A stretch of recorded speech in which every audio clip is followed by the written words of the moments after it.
Sarvashura, listen. As for those bodhisattvas, those great beings who hear as little as a 4-line verse from the Saṅghāṭa Dharmaparyāya, Sarvashura, it is as follows. To make an analogy, a sentient being who has committed the 5 uninterrupted actions, ordered them done, or rejoice in their doing, will purify the bad karma of the 5 uninterrupted actions if they too hear just a 4-line verse from the Saṅghāṭa Dharmaparyāya. It is like that. Listen, Sarvashura, and I will explain still another good quality. It is as follows. To make an analogy, a sentient being destroyed stupas, causes a division within the Sangha, causes a bodhisattva to waver from their meditative absorption, creates an obstruction to the wisdom of a Buddha, and takes human life. Afterwards, that sentient being regrets it and is distressed. By this body, I have been ruined, and ruined in the next life too. I am worthless. Thinking thus, there arises intense contemplation, and he experiences painful feelings. He experiences unbearable feelings. Sarvashura, that sentient being is rejected by all sentient beings. He is despised. This sentient being is burnt and worthless. He has become worthless with regard to worldly and supramundane phenomena as well. For many aeons, this man will be like a log burnt to cinder. This man will be just like pillars and beams in a nicely painted house that are not beautiful once they are burnt. He is not lovely in this world either. Wherever he goes, in all those places, sentient beings will criticize and beat him too, and though afflicted with hunger and thirst, he will not obtain even the slightest bit to eat or drink. On account of that, he experiences a feeling of suffering and is reminded of the destruction of the stupas and of the 5 uninterrupted actions out of hunger and thirst and abuse. And having been reminded, on account of that, he thinks, where am I to go? Who is my protector? And he becomes depressed by the suffering, thinking, since no one at all is a protector to me here, let me go to a mountain or ravine and there put an end to my life. He said, since I've done wicked acts, I'm like a cinder forever burnt, both in this world, not lovely, and in the next world, lovely not. Within the house too, not lovely, also outside, lovely not. Due to flaws, I did wicked deeds. Through them, to lower realms I go. I will suffer too in other lives, in whatever bad state I dwell. As he sobbed and choked on tears, even by devas his words were heard. Alas, to lower realms I go. Thus, in the life beyond, there is no hope. The devas said to him, foolish person, thinking so, drop this suffering mind and go. Father killed and mother killed, since 5 heinous deeds I did. Refuge, comrade, none for me. Suffering feelings I will have. To the mountain peak I'll go, my body there to cast away. Foolish being, do not go with this mind that would do harm. Much wickedness was done by you. Do not do this wicked act.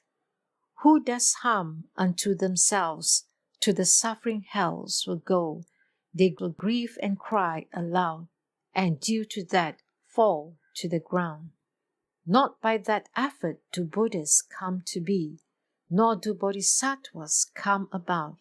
Even a hero's vehicle is not attained, so by another effort strive. Go to that mountain where a sage is. Having gone and seen the magnanimous sage, at his feet he paid homage with his head. Holy being, be a refuge for me. I am so oppressed by fears, by woes. Essence of beings, sage, please hear my words. Please sit and make an opportunity for thought. Explain virtuous Dharma for even just an instant. Since I'm oppressed by terror and pain, please sit just for a short while. Let me confess the many wicked deeds I've done. May the sage please speak to me. The sage said, weeping in sorrow and overcome with grief, you are afflicted by hunger and thirst, traveling in the three worlds in despair. Therefore, eat the food I gave. In order to satisfy the body, the sage gave food. After eating this delightful, tasty food, a being will feel extreme joy. The Dharma that purifies all wickedness, later I will explain to you. Then in one instant he ate that delicious food of his. Having eaten, he washed his hands and circumambulated the sage. As he sat with his legs crossed, whatever he had done that was wrong, he told. Father killed and mother killed, and stupa destruction I have done. I blocked a bodhisattva in his pursuit of enlightenment. When he heard these words of his, the sage then spoke these words. Since you have done wicked acts, O my, you are not virtuous. Make a confession of the wicked acts that you have done or ordered done. At that time, at that moment, he was pierced with agonizing pains and became distressed with terror. He said to the sage, who will be my protector? Since I have done wicked acts, I will undergo suffering. Then that man placed both knees on the ground and said to the sage, all the wicked deeds I have done and ordered done, I now confess. May they not bring wicked results. May I not experience suffering. Let me become close to you. Sage, please become my refuge. Make me without regret and at peace, and thus pacify my bad karma. Then at that time, at that moment, that sage said to the man, reassuring him, being, I will be your refuge. I will be your support. I will be the friend who defends you. So listen to the Dharma in my presence without fear. Have you heard even a little of the Dharmaparyāya called Saṅghāṭa? That one said, I've not heard it at all. The sage said, who will teach the Dharma to a burnt sentient being, except for one who abides in compassion, and due to that teaches the Dharma to sentient beings? He said, child of the lineage, listen further. At a time immeasurably long ago, immeasurably many eons past, at that time there was a righteous Dharma king named King Vimala Chandra. Child of the lineage, a son was born into the house of King Vimala Chandra. Thereupon, the great King Vimala Chandra assembled the augural Brahmins and said to them, Brahmins, what sort of sign do you see for the youth? Then the augural Brahmins said, Great King, it is not good. This youth who was born is not good. The king said, Brahmins, what will become of him? The august said, King, if he attains the age of 7 years, this youth will endanger the life of his mother and father. At that, the king spoke as follows, Even if there may be an obstacle to my life, fair enough, but I will not kill this son of mine. It is very rare to attain birth as a human in this world. Therefore, I will not commit such harm to the body of any human. After that, the youth grew rapidly. Specifically, when he reached the age of 1 month, he had grown the amount that others grew in 2 years. After that, the king Vimalachandra knew too that the youth had grown because of karma that the king himself had accumulated. Then the king gave his kingdom to that youth and spoke as follows: "May you become a king, well-renowned, and with a vast dominion. Rule righteously with Dharma, not by what is not Dharma." Then, having granted him the kingdom, he bestowed on him the title king, and King Vimalachandra acts no more as king of his own land. Then the million ministers proceeded to the place where King Vimalachandra was, and having reached there, they spoke to King Vimalachandra as follows: "O great king, why is it that you are not now acting as king of your own land?"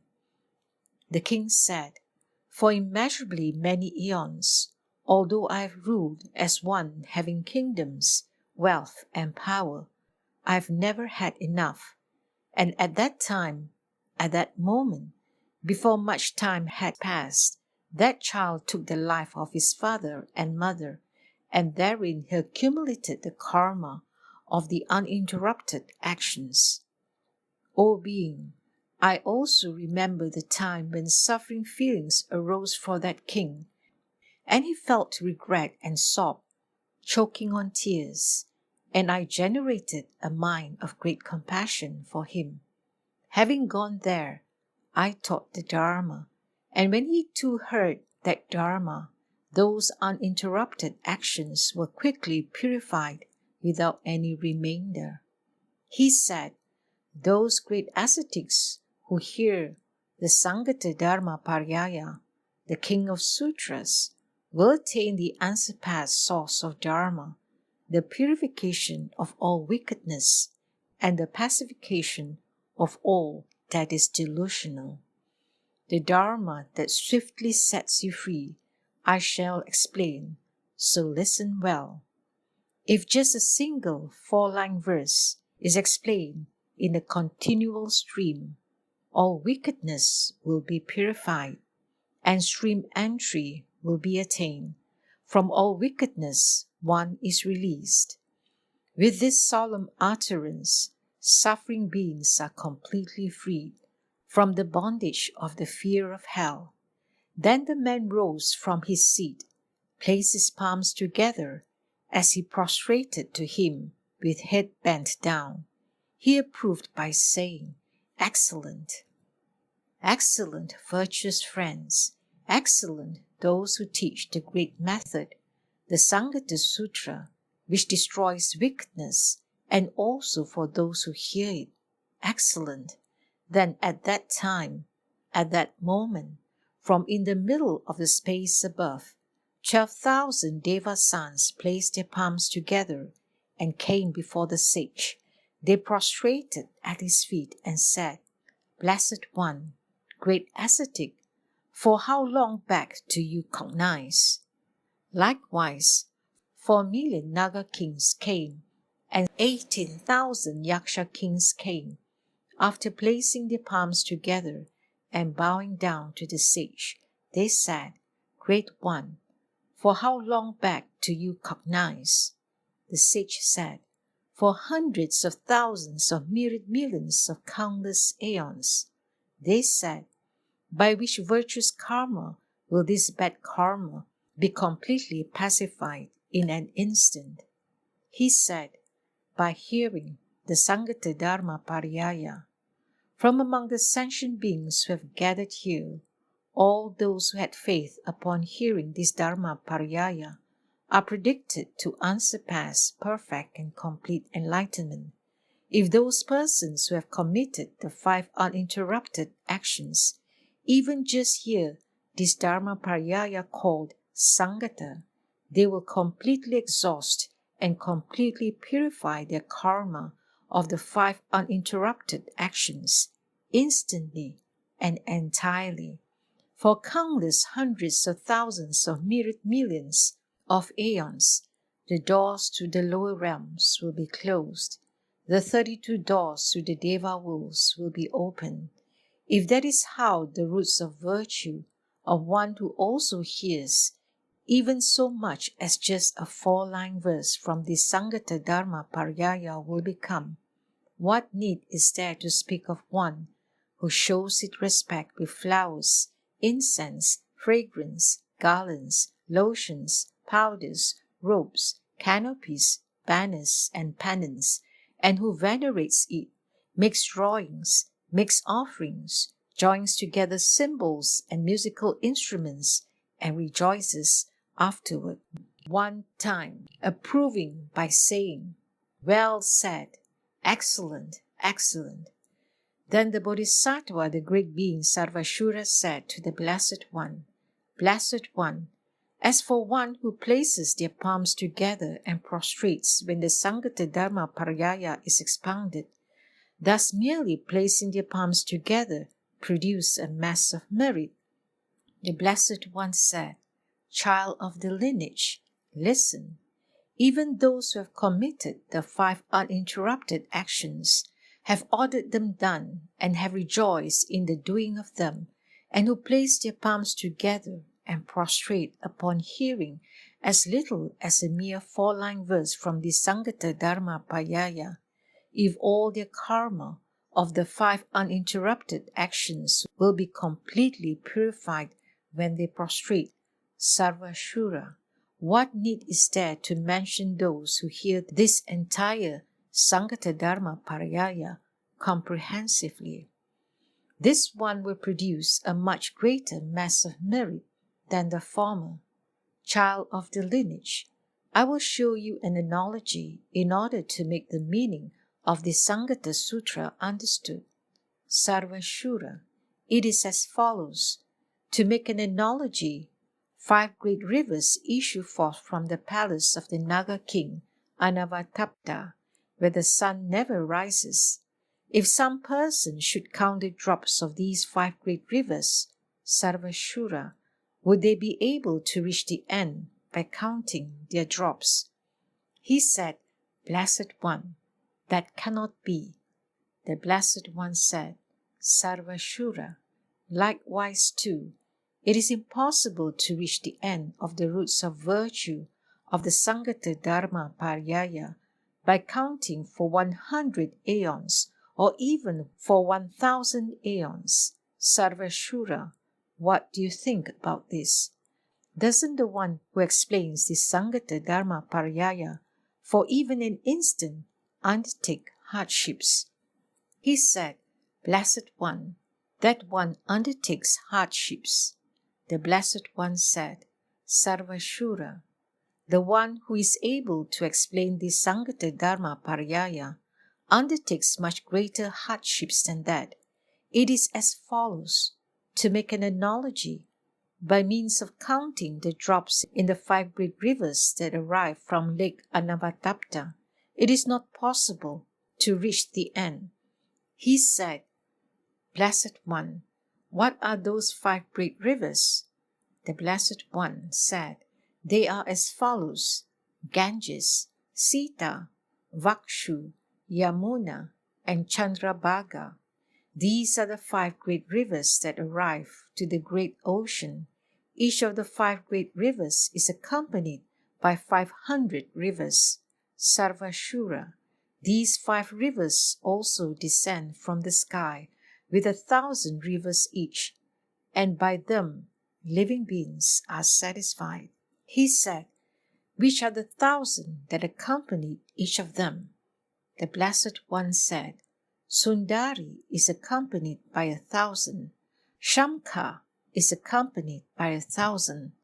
Vahanti is accompanied by 1,000. Chitrasena is accompanied by 1,000. And Dharmavritti is accompanied by 1,000. Sarvashura, these great rivers each possess 1,000 accompanying rivers. They let fall a stream of rain onto the planet Earth. Sarvashura, they release streams of raindrops from time to time, and this produces flowers and fruits and crops. When the streams of rain are released onto the planet Earth, water will be produced. By the water that is produced, fields and gardens are all satiated, and made happy. Sarvashura. It is as follows. To make an analogy, the Lord of living beings makes all the planet Earth happy. Likewise, Sarvashura, this Saṅghāṭa Dharmaparyāya is explained on earth for the benefit of many beings and for the happiness of many beings. The lifespan of humans is not like the lifespan of the Devas of the 33. If you should ask who are the Devas of the 33, Sarvashura, those who dwell where Indra, the Lord of the Devas, dwells, are called the 33. Sarvashura. They are also sentient beings who engage in good verbal conduct, and it is impossible to make an analogy for their mass of merit too. They are also sentient beings who engage in faulty verbal conduct, and it is impossible to make an analogy for their hell and animal rebirths. Those sentient beings who come to experience the sufferings of hell beings, animals, and pretas have no refuge whatsoever. Their hopes having been dashed there, they lament and fall into hells. They should be seen as under the power of non-virtuous friends, and those sentient beings who engage in good verbal conduct, and for whose mass of merit it is impossible to make an analogy, they should be seen as under the power of virtuous friends. When one sees a virtuous friend, a Tathagata is seen. When one sees a Tathagata, all one's wickedness is purified. When the Lord of Beings causes joy on earth, it will be impossible to make an analogy for the happiness of the sentient beings on earth. Sarvashura. Likewise, this Saṅghāṭa Dharmaparyāya too performs the functions of a Buddha for the sentient beings of the planet Earth. Anyone who has not heard the Saṅghāṭa Dharmaparyāya is unable to be completely enlightened in the unsurpassed perfect and complete enlightenment. They are unable to turn the wheel of Dharma. They are unable to beat the gong of the Dharma. They are unable to sit on the lion throne of the Dharma. They are unable to enter the sphere of Nirvana. They are unable to illuminate with countless light rays. Sarvashura. Likewise, those who have not heard this Saṅghāṭa Dharmaparyāya are also unable to sit in the heart of enlightenment. Sarvashura said, Blessed One, may I ask about a certain wonder? Sugata, may I ask about a certain wonder? The Blessed One said, Sarvashura, ask whatever you wish and I will clear away your doubts. He said, Who was that sage who liberated those sentient beings from the karma of the 5 uninterrupted actions and then placed them one by one on the level of one who will never turn away?